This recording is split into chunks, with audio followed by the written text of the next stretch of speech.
Welcome to Radio Naturopath, the talk show about health and natural medicine. This show will first be broadcast on Wednesday, May 20th, 2026 on 91.7 FM WHUS stores. I am Fran Storch, ND, naturopathic physician, with my co-host Ron Manizza. We're coming to you live from beautiful Mansfield Hollow, Connecticut. Comment below to let us know you're here and ask questions. You can also email me at radionaturopath@gmail.com. If you'd like to listen to the show at another time, you can check out our podcasts at whus.org, iTunes, Spotify, Patreon, and Buzzsprout. You may also watch the recorded Facebook Live episodes at Fran Storch ND for 30 days, and also on my YouTube channel at Radio Naturopath.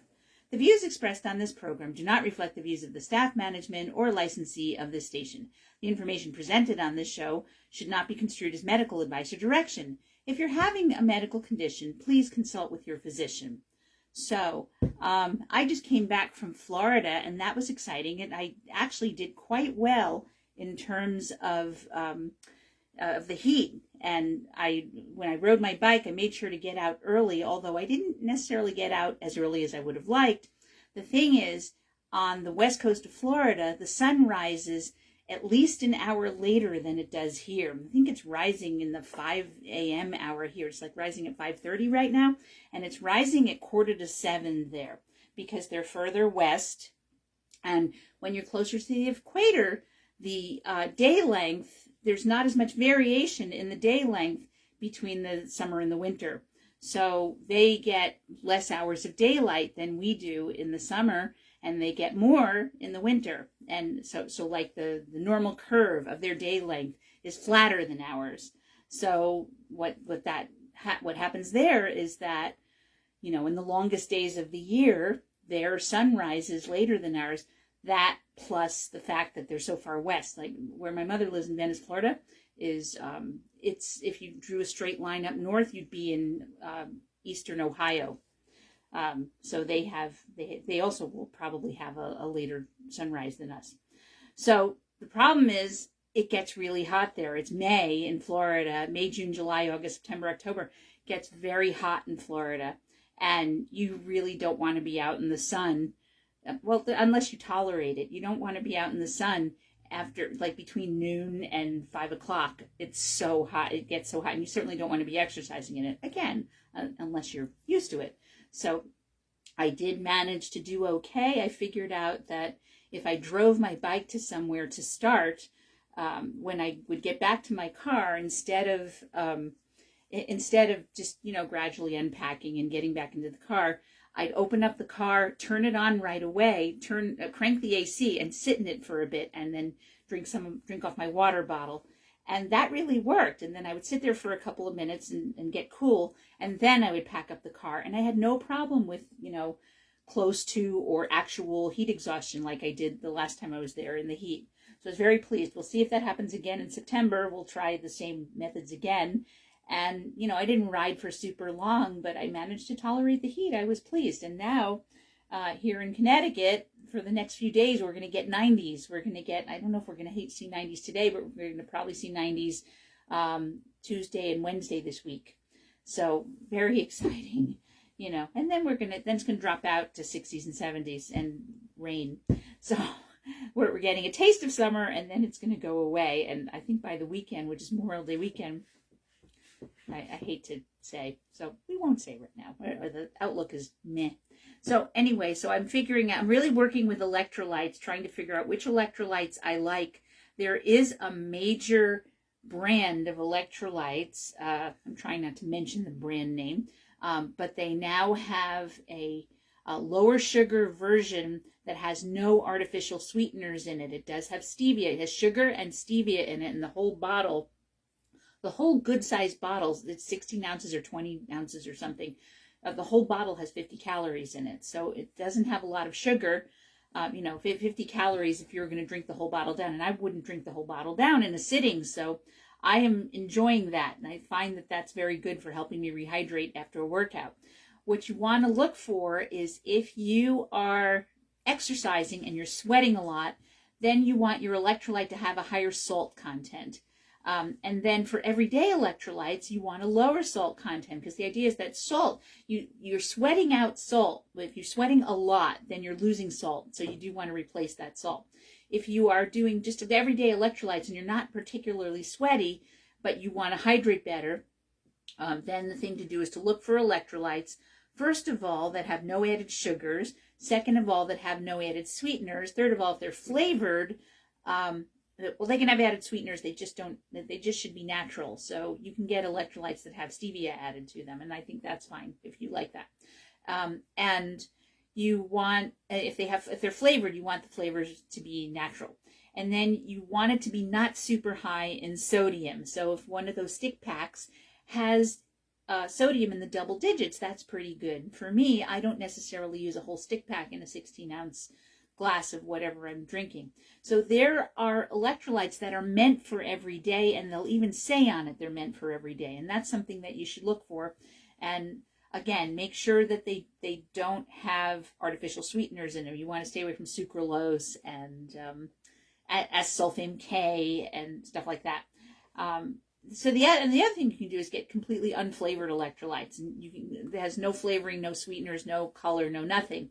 And then you can add them to whatever you want. You don't have to just put them in water. It'll make your water taste a little bit like seawater, but you can add them to your iced tea or your iced coffee or your hot coffee or your juice or whatever you would like. You can add unflavored electrolytes to anything. You don't just have to have them in water. But the problem is this time of year, drinking plain water may not cut it for you. And especially if you're finding that you're drinking lots and lots of plain water and you're running for the bathroom all the time, you're not holding on to it. You'll find that you have less trips to the bathroom if you use an electrolyte that has some potassium in it. And you want it to have a decent amount of potassium and not so much sodium.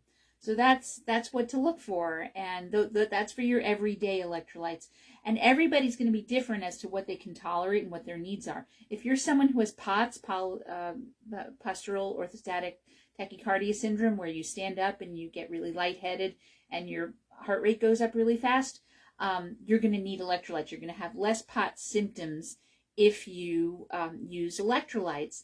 And the reason you get POTS is because there's a dysregulation of the autonomic nervous system. There's a dysregulation of the vagus nerve, and the vagus nerve is related to, it has a relationship with the hypothalamus, and the hypothalamus controls hydration and how that works for you. And if your vagus nerve senses that there's not enough circulation in your brain, it's going to make you go down. It's going to make you not want to stand up.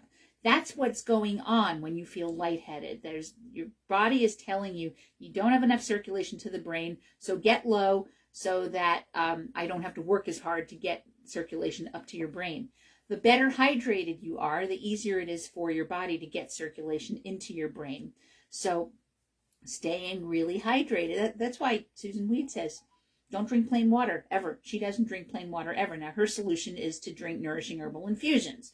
And she doesn't necessarily add salt to them, but she probably puts some good quality Himalayan salt in the broths that she makes. And when she makes broths, then she uses a lot of wild weeds that are very nourishing. But sure, her everyday nourishing herbal infusions are going to have things like nettles and oat straw and linden and definitely and red clover, all of those things, and those are very nourishing. And you'll find that if you can taste something in your water, you're more likely to drink it. I find that that's true of me. And you also are going to have a preference as to the temperature of your water. I'm a cold water girl. It doesn't even matter what time of year. I could be cold, but I prefer to have cold drinks. I will have hot drinks in the winter when it's cold out. But if I want to have a glass of water with electrolytes, I want it to be cold. And this time of year, forget it. I need it to be cold. And I do find that if I'm feeling lightheaded, a cold drink will make me feel less lightheaded. And cold stimulates your vagus nerve. So that's good. I also find that mint stimulates my vagus nerve. If I'm feeling a little lightheaded, if I go brush my teeth, I feel better. And that's the mint. Mint is stimulating to the vagus nerve. And also, if you are just hanging out and you're feeling a little off, not necessarily nauseous, but maybe a little nauseous, but not necessarily nauseous, you're just feeling tired and woozy and or maybe a little headachy, before you assume that it's something bad, that you have Lyme disease or you have something absolutely wrong with you, before you assume anything, go get yourself hydrated. Have a glass of water. Have a glass of water with electrolytes, and drink water and or water with electrolytes, and drink a fair bit of it, and see if you feel better. And if you do, then it's dehydration. And dehydration, at this time of year, you really have to stay on top of your hydration. When I was in Florida, I found that I really had to stay on top of it, that it was really easy to dip into. I don't feel so good because I'm dehydrated. And I would find that when I felt off like that, I would go get hydrated and I feel better. And so it's really, when you're in Florida and it's hot all the time, I think that's how people manage it. They always have some kind of fluid with them and they're always sipping on it. My mother even always has fluid near her. She's always drinking something. My mom almost never drinks I haven't seen her drink plain water. And she drinks stuff that I probably wouldn't drink, but that's okay. At least she's getting some fluid in, right? But I like to sip on iced tea and maybe matcha latte. Like I'll keep some in the fridge and I'll sip off it during the day. And I try not to do too much coffee unless it's a really good coffee place. I had a few coffees when I was in Florida because I have a couple favorite cafes down there. Even though I have a couple favorite cafes here, I have to limit my coffee. The combination of too much caffeine and stress will give me a migraine. I figured that out because I had no migraine symptoms or no terrible exhaustion symptoms while I was in Florida because my stress was lower because I wasn't seeing patients. Patient care is probably the most stressful thing that I do. So anyway, so I wanted to encourage you to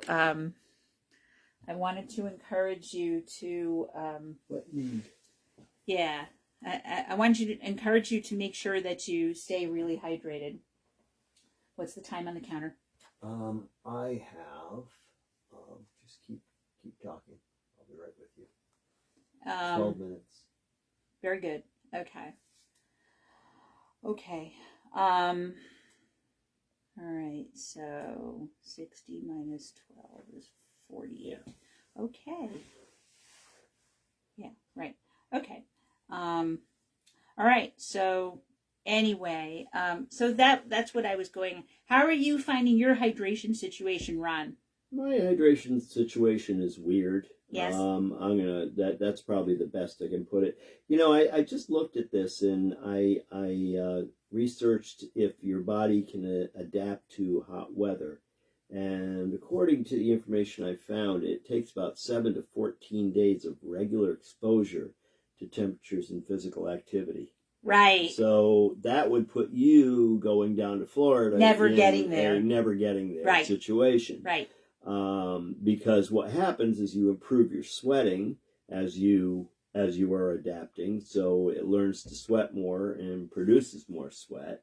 And then it also increases your blood volume because your plasma volume increases. Yes. Which expands your circulatory system so your heart fills faster and doesn't have to work as hard. It lowers your heart rate. Your resting and exercising heart rates decrease compared to when you're unacclimatized. And better temperature regulation. Your core body temperature is lowered, allowing your body to tolerate heat stress and without working as hard. So people who are living there have gotten used to it. Which is what happens to us when we get all hot here in the summer and then all of a sudden we get a cool day and we're like freezing to death because there's that period of, we've been so used to being adapted to the heat. And it goes both ways because it always feels like a 60-degree day in the summer always feels a lot colder than a 60-degree day this time of year. Sure. That's right, because your body's they're really right. So there is a real physiological acclimatization that happens for either direction. That's exactly what it says right here. Wow, those exact that's words. Really interesting. So anyway. I never make it there. So but when I go visit in September, I should do better because I've been in heat here. Correct. Yeah. Correct. Yeah. That adaptation would be much easier to transition to. There's not necessarily an adaptation because Right. it's been hot. Yeah. Right. Yeah. So, and yet, I didn't go to Florida in September, October last year in 2025. I went in 2024 and I did not do well. It was so hot. And I think that the difference in the heat here was just that much different. But by September, October, I don't know if it had cooled off enough or it was just so much hotter there. It was actually unpleasant. That's why I kind of wish sometimes my mother would have been a snowbird. Yeah, it would be nice if she would just come up here in the summer. And a lot of people do that. They do the snowbird thing. They stay down there in the cold weather and they come up here for the summer. And she was talking about, remember Shirley, nice Shirley from New Hampshire? Well, guess where Shirley goes in the summer? Well, and the smart ones spend 182 days up here and then the 183 days down there. Because there's a tax break. Yeah, there's 2 and 3. That would be 365, right? Yeah. So if you spend most of your time being the 183 days down in Florida, then you're taxed and officially living full time in Florida. Right. Right. And that's a thing. And you get a tax. The real snowbirds do. Right. Who figured that out? Yeah. All right. And you have been getting cramps all the time. They're back. They're back, and that's really maddening to me because I do spend a lot of attention on hydration. Right. Thinking that is going to help solve the problem. I also have at least one 22 to 25 ounce vessel of electrolytes every day. Yeah. And I'm also taking magnesium. I wonder if it's the wrong electrolytes. Maybe I'm just not absorbing the electrolytes correctly, and that's part of the problem that I'm having with some other things. But I can safely say that before I had my surgery on my neck, I was having multiple cramping problems all day long, and I'm getting close to that same level that I had. And we don't know if this is coming from your neck. I don't know. Right, so there might be a way to check that. I have an appointment coming up, and I'm going to address it because my hands are I know why my hands are a mess. I'm using them a lot lately. Yes. So I'm putting my hands through a lot of hard labor, and so therefore there's that. But why my feet are cramping up on me and my calves and my quads and my hamstrings, I have no idea. Right, so we don't know if you've got some stenosis going on. So they're going to have to. So that's a possibility, and it's also a possibility that the electrolytes are not effective. And one of the things that I have read is that there's a compound called glycerol, which is a relative of glycerin. I just read about that. Yeah. That glycerol is something that can help you to absorb your electrolytes better, and glycerol has all kinds of other health benefits and benefits for exercise and stuff. Like it's been studied to be really beneficial. So you can get there's a brand of electrolytes that you can get that contains glycerol. Okay. And it's pricier than other brands of electrolytes. I don't care. I mean, really, at this point, I don't care. I'll give you the name of it. Because and the other, we can get that. And the other thing I was thinking of is just buying glycerol. If you just buy separate glycerol and add it to your favorite electrolyte, you could do that too. I could do that too. Yeah. So that might be a less expensive way of doing it. That's right. And I was thinking of doing that because I want to try the glycerol too. Okay, so get some of that, and we'll mess with that and see what happens. Meanwhile, I'll give you the name of the product that has the glycerol in it, and if you want to buy that, you can buy that. Okay. I'll get the plain glycerol, and we'll start messing around with the plain glycerol. Yeah. So we try not to say brand names because we have a rule about... we're not supposed to. Yeah, we're not about recommending, endorsing, because this is not commercial radio. Right, exactly. Yeah. So that's why you hear us saying there's a brand of, and us not telling you what it is. I think we might be able to say brands as long as we're not endorsing them. But we try to be careful about that. So that's why you're hearing that. So good luck with your hydration. Ron is going to look up what he can find on glycerol. And if you wanted to experiment with glycerol, look for a brand that contains glycerol, or look for separate glycerol and add it to your favorite electrolyte, whatever that is. And then, like I said, the glycerol has other health benefits to it. So maybe you'll talk about the other health benefits. A simple, non-toxic sugar alcohol. Right. Right. Exactly. Okay. Yes. Do you see health benefits there? Sure. Let's see. Yes, there are health benefits here. Skin hydration is one of them. Hair care also. That's why it's found in conditioners.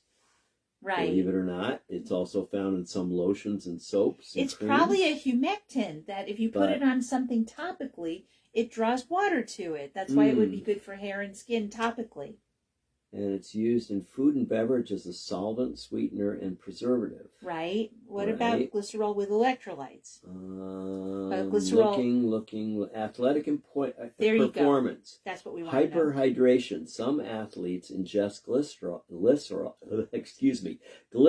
along with water to increase total body water, which aids in thermoregulation and endurance during exercise in hot environments. That's great. So that's a good thing. I think it's helpful for exercise performance. I might do a deeper dive into glycerol next week. Right, because there's a lot of things here it talks about. Yeah. So there's a ton of information about it. Yeah. But I at this point I have always been concerned that I have absorption problems. Yes. For a long time.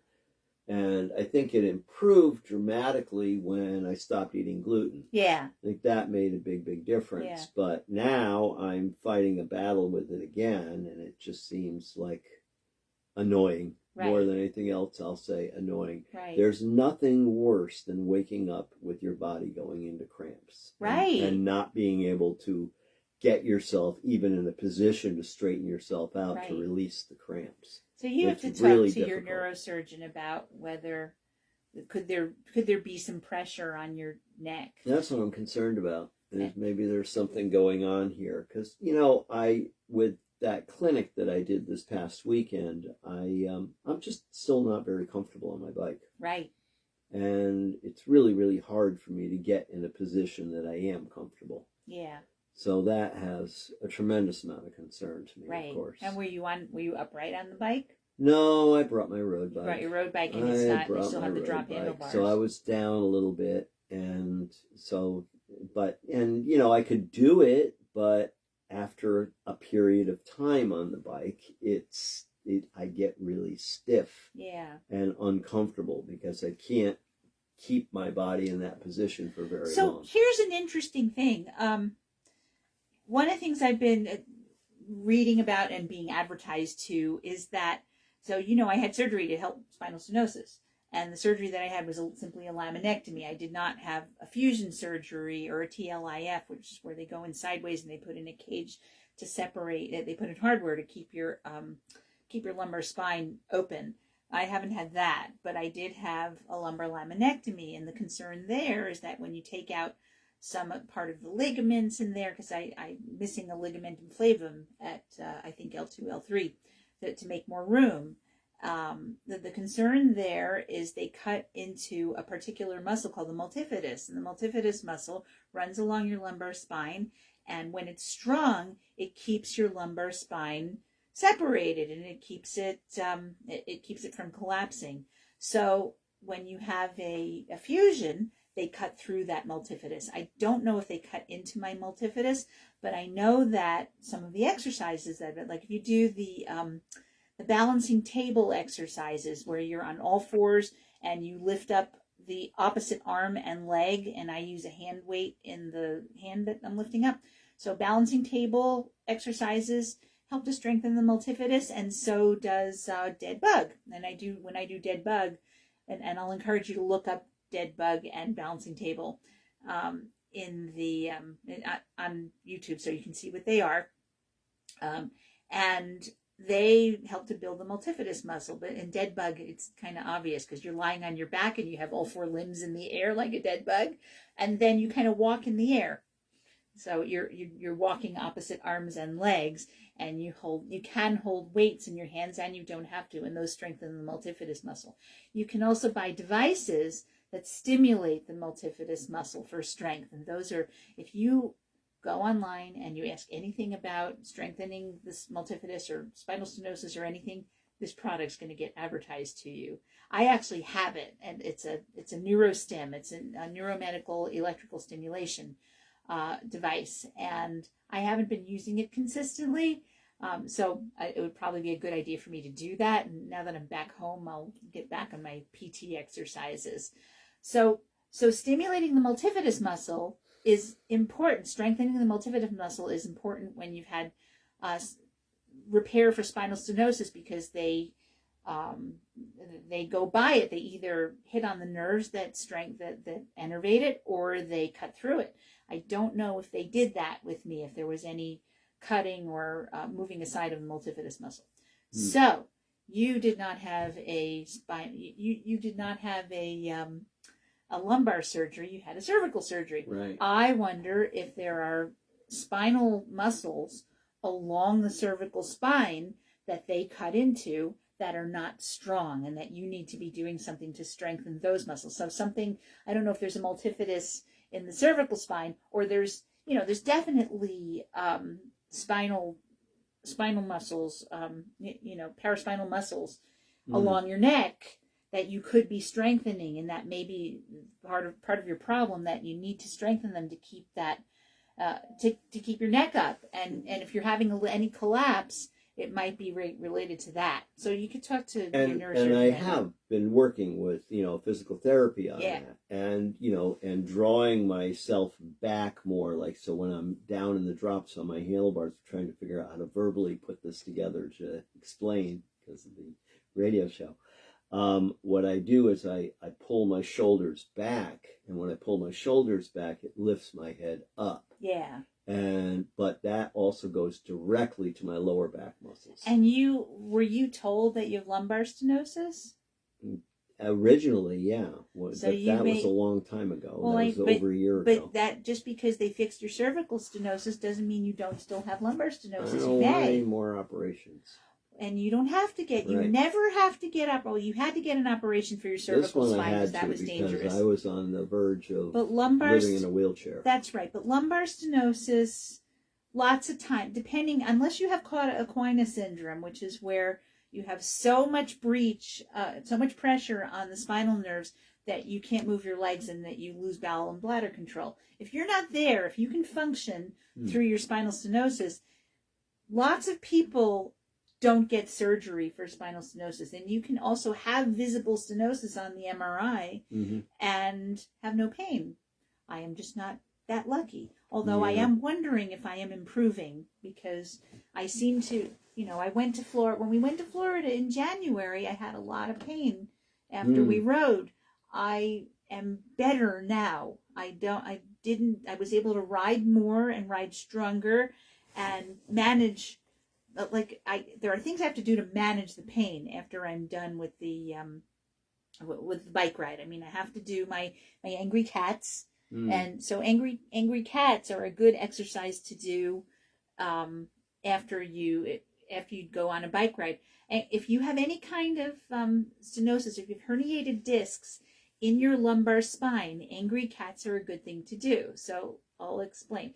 So Crossroads, when I go to Crossroads, the gentleman there, one of the PTs there, he told me, after you go on a bike ride, what I'd like you to do is prop up some pillows or an exercise ball, a big inflated exercise ball, and I want you to lie on it prone with your lumbar spine the highest point, and just lie there and relax for a while. Right. And the reason to do that is because you're going to open up your lumbar spine, and the discs that may have been sticking out while you were sitting up in the saddle will drain back down.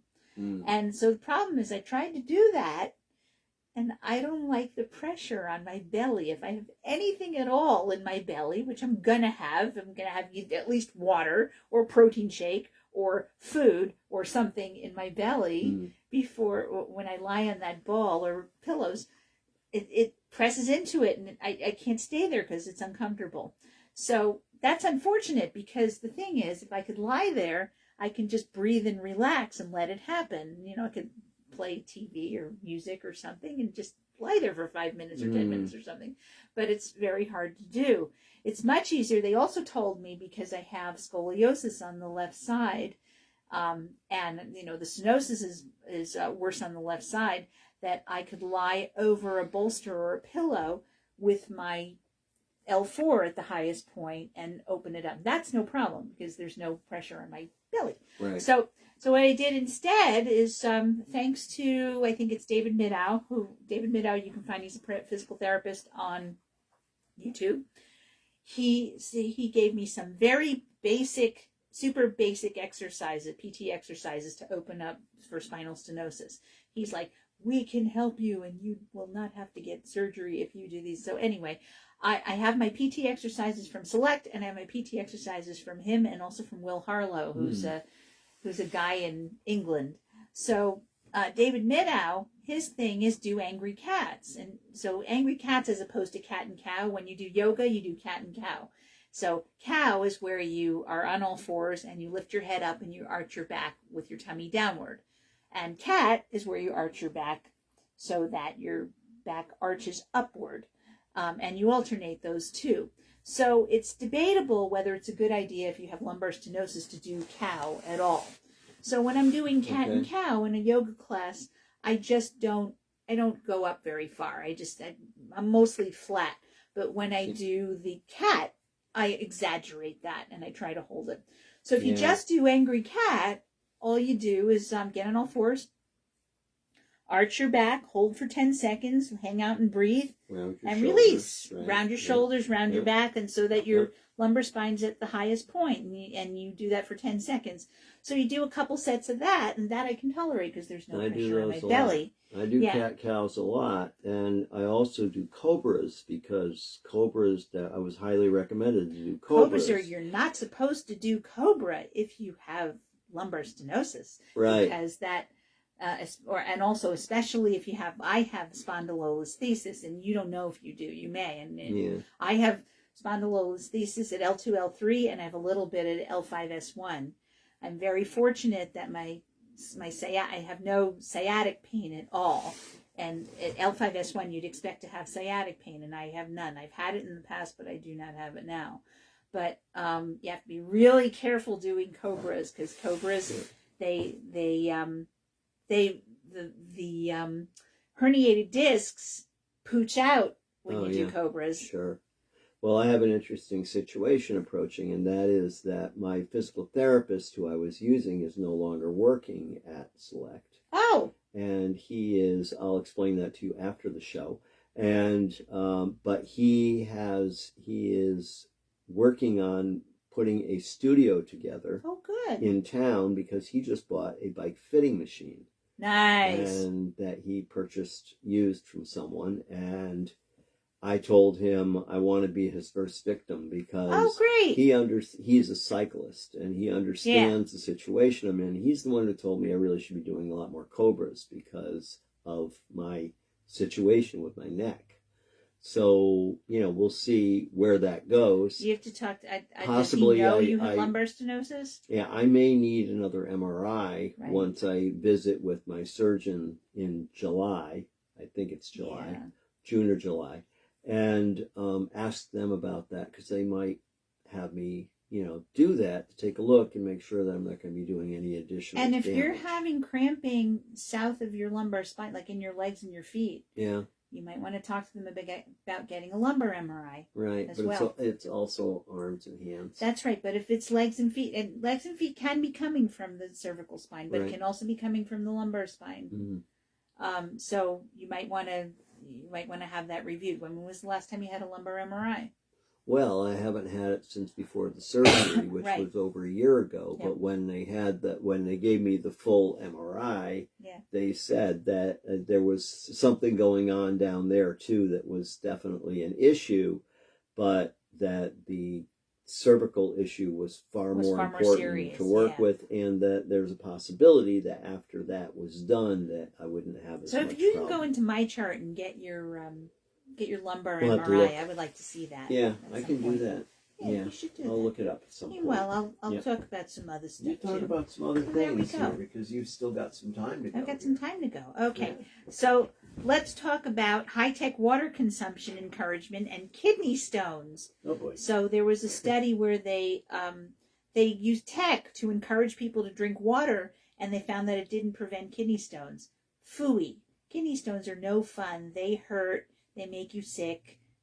So drinking more water. So this is an article from Science Daily, and it said that drinking more water didn't prevent kidney stones. Even high-tech hydration plans couldn't stop kidney stones, revealing how tough prevention really is.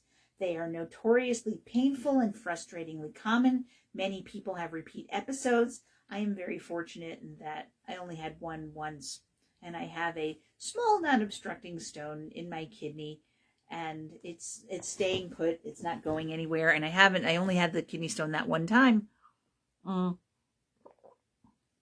I don't know if it was just a fluke, because I am very careful to stay hydrated, but it's saying that it's really hard to prevent kidney stones regardless of what you do. But let's see what they say. So there was a great big new study that tested whether a high-tech hydration program with smart water bottles, reminders, coaching, and financial incentives could help people drink enough water to stop the stones from coming back. So kidney stones are known for causing severe, often debilitating pain. They can disrupt daily life and frequently send people to the emergency room. About 1 in 11 people will develop. That's not nothing. So you definitely know people who've had kidney stones. I mean, I myself have had kidney stones, and of course I have numerous patients who've had them. It's pretty common. It's one of the conditions that I see with some regularity. In the United States, 1 in 11 people, and nearly half of them will experience another episode later on. Jeez. So there was a large new clinical trial that was led by the Urinary Stone Disease Research Network and coordinated by Duke Clinical Research Institute. So Duke is in, North Carolina? Set out to answer a key question: can a structured behavioral program help people drink enough fluids to prevent kidney stones from returning? So the findings that were published recently in The Lancet shed light on why preventing kidney stones remains difficult even when people are motivated and receive ongoing support. The trial results show that despite the importance of high fluid intake to prevent stone recurrence, achieving and maintaining very high fluid intake is more challenging than we often assume for people with urinary stone disease. And so the challenge of adherence likely contributes to the relatively high rate of stone recurrence. So if it's an adherence issue, then what I thought was that drinking enough fluids doesn't matter. You're going to get this. If you're predisposed, you're going to get them anyway. Or is it that just people are not adherent to the plan? So smart bottles and coaching still fell short. Here I am drinking my water with electrolytes. Okay. Participants in the study were randomly assigned to either standard care or a behavioral hydration program designed to increase fluid intake. The program included Bluetooth-enabled smart water bottles that tracked how much participants drank. So I'm assuming if they're Bluetooth-enabled, they've got an app on their phone that's telling, like when they drink, the Bluetooth is transmitting how much water they're drinking to the app. That's really cool. So they also had personalized hydration goal, fluid prescriptions. So that's going to be based on activity level, weight, size, all kinds of stuff like that. They gave them financial incentives and health coaching too. Each participant's fluid prescription was calculated by comparing their usual urine output with the amount needed to reach a daily goal of at least 2.5 liters. Although people in the program did increase how much they drank and their average urine output rose, the improvement was not enough to significantly reduce the rate of symptomatic kidney stone recurrence across the entire group. It was the largest behavioral study of its kind. It included almost 1,700 adolescents and adults from 6 major U.S. clinical centers. So from the University of Texas, Washington University in St. Louis, University of Pennsylvania, and CHOP in Philadelphia, University of Washington, that's UW in Seattle, Mayo Clinic and Cleveland Clinic, which are, I I guess one's in Cleveland, and one's, of course, Mayo Clinic is in Minneapolis. Researchers followed participants for 2 years to monitor the outcomes, and the study stands out because it directly measured whether kidney stones came back, rather than focusing only on fluid intake or urine levels. Researchers used regular surveys and imaging to determine if new stones formed or existing ones grew. Okay, here's a good one. Why staying hydrated is so difficult. The results highlight how hard it can be for people to consistently drink large amounts of fluid every day, even when supported by technology and coaching. The findings suggest that a single hydration target may not work for everyone. Of course not, since fluid needs vary depending on factors such as age, body size, lifestyle, and overall health. That seems obvious. That's a no-brainer, yeah. Across adolescents and adults, the study moves the field towards more precise prevention, said Gregory Tazian, who is a co-senior author and attending pediatric urologist at CHOP in Pennsylvania. Rather than asking every patient to meet the same fluid goal, that surprises me. They asked everybody to do the same fluid goal. That could not work. They should have consulted me. I would have told them you have to base it on the person's size and size and body fat content and activity level. There's got to be a number of factors. A whole bunch of factors. Exactly. Yeah. So rather than asking every patient to meet the same fluid goal, we should determine who benefits from which targets, understand why adherence breaks down, and build interventions. So what they're suggesting is it was an adherence problem, not a hydration problem. In other words, people were not adhering to the plan. They weren't doing what they were asked to do. Researchers say the findings point to the need for new approaches to prevention, which could include more individualized hydration goals, strategies to overcome barriers related to work and daily routines, and potential treatments that keep minerals dissolved in the urine. So, by the way, there's things that help keep your minerals dissolved in your urine. Like if you have adequate magnesium in your blood, you're going to be more likely to keep stuff dissolved in your urine. And I take magnesium, and certain kinds of magnesium are better absorbed than others. So personally, I take magnesium glycinate, which is well absorbed. It's glycinate malate, actually. And then I take a little bit of magnesium taurate as well. And the taurate, I want to get that little bit of taurine in because that's good for calming my nerves. And I have nerve pain, so I've got a little bit of taurine. And taurine is calming, and so is glycine, actually. So kidney stone disease is a chronic condition. It can be unpredictable, excruciatingly painful. It can disrupt work, sleep, productivity, and life in general. So most people would appreciate a simple means to reduce their chances of experiencing another event. So in addition to the various studies, there were a bunch of practitioners who looked at this. So this study, along with other research from the Urinary Stone Disease Research Network, was funded by the National Institute of Diabetes and Digestive and Kidney Diseases. So you're lucky you've never had a kidney stone, right? Not yet. Don't say that. Well, I say it all the time because I have an expression that ends with WN, and the WN is what's next. Oh no! Because it seems like it's always something. If you've made it to 71 and you haven't had one, there's a chance that you may not. That would be a nice thing. Yeah, I wasn't so lucky. I'm not looking forward to something like that. I also only had it once. Right. It's really incredible because you have excruciating back pain and you think that you pulled your back really bad. And I get that a lot. frequently you throw up. So you're like, so I thought when I had mine, I thought that I was sick. I thought I had acute gastroenteritis because it happened while I was at work. I was sitting with a patient. I felt my back was sore and I felt really nauseous. And I was praying to wrap up with a particular patient. And finally she wrapped up and I had some time afterwards. And I lay down on the bed and I was super nauseous and my back hurt. And then I ran for the bathroom and got sick. And then I went to my staff and said, all right, I think I have acute gastroenteritis. You have to cancel the rest of the day. And I went home, got sick some more, and then I lay down on my bed and I writhed in horrible pain I'm like, why does my back hurt so much? I didn't understand it. And while I was lying there, I lay and writhed after being sick a few times, I lay on my back and writhed for about half an hour. And all of a sudden, thank the Lord, all of a sudden, I felt all better. I was fine. I was suddenly fine. Not only was I fine, I was no longer nauseous. I became hungry and thirsty. And then I said, wait a second, maybe I had a kidney stone. And so I looked up whether, because I had this horrible back pain that suddenly resolved. And, when you pull your back, it doesn't do that usually. And the nausea completely went away as well. And I felt fine. I felt normal. So I said, suddenly I went, maybe it was a kidney stone. So I looked up to see if you can get nausea and vomiting with kidney stones. And that is absolutely a symptom, because you have so much pain, and you have pain at the same spinal level as that controls your stomach. And also you're in a lot of pain. So you have a vasovagal reaction.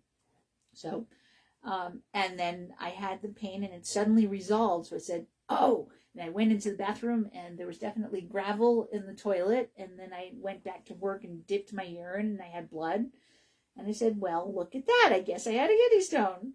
And so I went to my primary care and he said, okay, we're sending you for a CAT scan. Because since I was completely well, there was no need for me to go to the ER. But he said, I want to send you for a CAT scan to see if there's anything going on in there. And that's when they saw the small non-obstructing stone and no additional stone. So obviously I had passed the stone. And that was that. And that was 2019. And it's now 2026 and I'm good. And I just am very careful to hydrate. And who gets kidney stones? People who are too busy to hydrate. So my friend who's he's a nurse practitioner, he's a PA. He's a physician's assistant and he was working in the ER. And he's younger than me. I don't know if he's 60 yet. So he's in his 40s or 50s. And he was working in the ER. And he's fit. He's not obese. But he's working in the emergency room. And he got a kidney stone while doing that. And, if you're working in the emergency room, self-care can be really, really challenging. So people who work in emergency situations, if they can't hydrate adequately, hydration is really what helps you. And what they said in the study was not that the hydration doesn't matter. They thought that there was an adherence issue, and they didn't get the hydration goals right. So if you hydrate well and you do stuff to keep your calcium oxalate in solution, for example, take magnesium every day and also eat foods that are high in magnesium, you're going to be less likely to get stones. Because, I had it once and I never had it again. Yeah. And I take my magnesium and I'm trying to be really careful to hydrate. And it can be challenging to hydrate during the day when I'm at work, because I'm sitting still talking to people. And even though I'm losing a lot of fluids speaking, because I'm constantly speaking, it still can be challenging. And one of the problems I haven't figured out how to make sure I have cold water on my desk. I have a glass of water on my desk, but I'm not keeping it cold. And I would probably do better to have a container that kept my water cold for me, and I drank from that. I got you one of those. I know it, but I think I need one to leave at the office. So I'll get you another one. I should get another one. That's true. Right. Yeah. So maybe I'll do that. I'll get another one, and I'll just explain to staff that I'm going to have to, I don't know, because I wanted to have ice in it. So I may have to take care of my own hydration. Don't you have a refrigerator at the office? I do have a refrigerator. So that's the thing. But I need to have something on my desk. I need to be, because I can't keep going to the refrigerator to sip, and I need to be able to sip while I'm sitting with the patient. That wasn't what I was saying. It's like you could keep cold water in the refrigerator to refill that with. Or the other thing is, does your refrigerator have a way of producing ice? No. Then you should bring the ice maker that we have here at the house into your office. And put it where? That's not going to work. I don't know. No, that's not going to work. I think it would be the thing to do. Options, the thing to do would be better to have an insulated container that I took care of filling every day with ice and water. That would be the way to do it. And I would just have to schlep it back and forth. Yeah. I just have to take my Yeti and just schlep it back and forth to the office. Yeah. So, because I'm more likely to drink it. All right, so that's hydration. It's still true that you want to hydrate as much as you possibly can. All right, so that's kidney stones for you. Let's talk about another interesting thing, and probably a lot of you have this problem, and I may not get to everything you can do about it. Right, I don't have too much time left. So we'll get started on it, and we may have to finish it next week. And that is toenail fungus. Yay, toenail fungus. Ew. Well, it comes up this time of year, especially if you're somebody who wears sandals, and you feel like your toenails are unsightly. And eventually, what I do is I get a pedicure. But while I have the pedicure, I don't want to take care of the toenail fungus because I've got the nail polish on it. You can get antifungal nail polish. That is a thing. So that's something you can do. You can get, if you want to do your own manicure. What would be really cool is if you went to a nail salon and they had antifungal nail polish at the salon, but I've never heard of that. So there are great home remedies for toenail fungus. So toenail fungus can be helped with certain essential oils, stuff with antimicrobial and antifungal properties like, aromatic chest rubs, the chest rubs that have essential oil in them that you normally would use if you had a cough or a cold where you breathe the vapors. Those essential oils are antifungal. So toenail fungus is also called onychomycosis. Onychomycosis just means nail fungus. It doesn't specify toe or hand. Onycho is your nails. Mycosis is fungus. And it's also called tinea. And so tinea is any fungal infection. And when you have tinea pedis, that's athlete's foot. And tinea unguium is nail fungus. And so I guess you would say tinea unguium pedis because you want to specify that it's in your toes. The thing with toenail fungus is very hard to treat if you live somewhere where you have to wear shoes or if you have a job where you wear shoes. When your feet are enclosed, and I am a foot sweater. Not everybody's feet sweat a lot, but my feet sweat, and they will sweat even if I'm cold. If my feet are in socks and shoes, they will sweat. So the problem is that fungus loves dark, warm, moist environments. And so these dark, warm, moist environments, that's what you have when you're in socks and shoes. So one great way to get rid of toenail fungus is move to Florida, or at least move to the beach, somewhere where you can pretty much be in the water every single day. When I was at the beach in Florida, there are a lot of Russians and Ukrainians that moved to Venice, Florida, and Venice and the surrounding area, because in Northport, Florida, there's a place called Warm Mineral Springs, and there are warm mineral springs that come up, and they have and they go through a particular river there, and they've widened out a patch of it in Northport and made it into a spa, so you can sit on the sides and you can go in the water. And I'm not sure, they used to have like a restaurant and massage and other spa services there. I don't know if they still have that. And it attracted a community of Russians and Ukrainians to move to the area because they are big believers in natural bathing.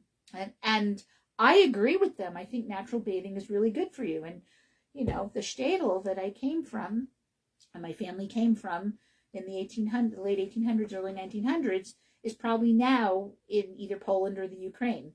And it was in Austria-Hungary. Now it's probably Poland because the borders moved around. So some of these ladies will look at me and they'll start speaking Russian or Ukrainian to me, and I'll have to say, I'm sorry, I don't understand, because I look like them. I don't understand Russian or Ukrainian. But that is what Duolingo is for. But when you go to the beach in Venice, so I didn't go to Warm Mineral Springs, but if you go to the beach in Venice, you'll hear people speaking another language, and if you listen, they're speaking either Russian or Ukrainian. And Russian and Ukrainian are pretty similar. There's some words that are, I think it's similar the way that Portuguese and Italian and Spanish and French are similar. They're, especially Spanish and Portuguese, there's a lot of words that are exactly the same. And there are some words that are really like when I'm learning Portuguese now on Duolingo, and I'm surprised at how similar the words are. And some of them are the same, like por favor is please in Spanish and Portuguese. Agua, amigo, amiga, same words. And yo for I, it's the same word. It's spelled differently in Portuguese, but it's the same word. And so anyway, so Russian and Ukrainian are very similar. So those people really believe in natural bathing. So if you go to the beach, you're going to see people of all ages, doesn't matter their age, in the water, whereas you're not going to see as many American women, especially as they get older, in the water because of vanity or whatever. But the Russian Ukrainian women, they'll be older ladies, and they'll be in the water just bathing, just jumping the waves and hanging out. And one of the things that I found when I was there was that I got into the Gulf almost every day, and it really helped my back and my joints. It really does help. And that was on orders from my chiropractor. He told me, you must get in the salt water. You need to get in the salt water. It's going to really help you. And he was not wrong. And I really made sure to get in. Whereas sometimes I go to Florida and I don't get into the water. And I said to myself, you can go and just stay half an hour, because the thing is, it's 10 minutes from my mother's house. It's not like when you live in New Jersey, and when you live in New Jersey, it's a whole production to get to the beach. You could drive for 10 minutes and you can get in for half an hour and get out and come back tomorrow and go do something else that day. So anyway, that was my promotion of getting in salt water. And getting in salt water is also helpful for any fungal conditions you have. Walking on the water's edge with the sand is also helpful. So I am going to talk about how to help your toenail fungus next time I make a show. So I am going to wrap up at this point, and the unofficial start of summer is coming up soon, the weekend that's coming. So please enjoy your Memorial Day weekend, whenever it happens. I hope that we get some good weather. All right, so I'm going to let you go. You have been listening to Radio Naturopath, the talk show about health and natural medicine. I am Fran Storch, MD, naturopathic physician, with my co-host Ron Menizza. You can email me with questions and comments at radionaturopath@gmail.com. If you'd like to listen to this show at another time, you can check out our podcast at whus.org, iTunes, Spotify, Patreon, Buzzsprout, and YouTube. You may also watch the recorded Facebook Live episode at Fran Storch, MD, for 30 days. The views expressed on this program do not reflect the views of the staff, management, or licensee of this station. The information presented on the show should not be construed as medical advice or direction. If you're having a medical condition, please consult with your physician. Thank you for listening to Radio Naturopath, your show where you can learn about the best of science and nature. We'll be back with more Radio Naturopath next week at 91.7 FM, WHUS stores, and WHUS.org. Thank you so much for listening.